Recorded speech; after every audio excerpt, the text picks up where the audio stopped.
Baadhi ya waumini wa Afrika Mashariki wanaadhimisha Eid al-Fitr leo Ijumaa baada ya kuelezwa kuonekana kwa mwezi Alhamisi jioni kuashiria kumalizika kwa mwezi mtukufu wa Ramadhani.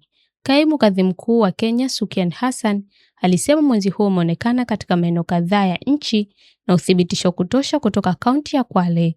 Tangazo hilo lilitolewa na ofisi ya Kadhi Mkuu kuthibitisha mwanzo wa mwezi wa Shawwal na kufikisha mwisho wa siku 29 za mfungo unaozingatiwa na waumini kote nchini. Bwana Sukian Hassan amesema mwezi huo umeonekana katika maeneo kadhaa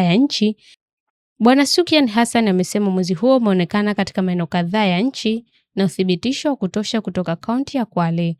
Mwezi mpevu unaoashiria mwanzo wa mwezi wa Shawwal umeonekana kwa mafanikio jioni hii katika maeneo mbalimbali nchini, hasa katika kaunti ya Kwale, hasa eneo la Hamisi.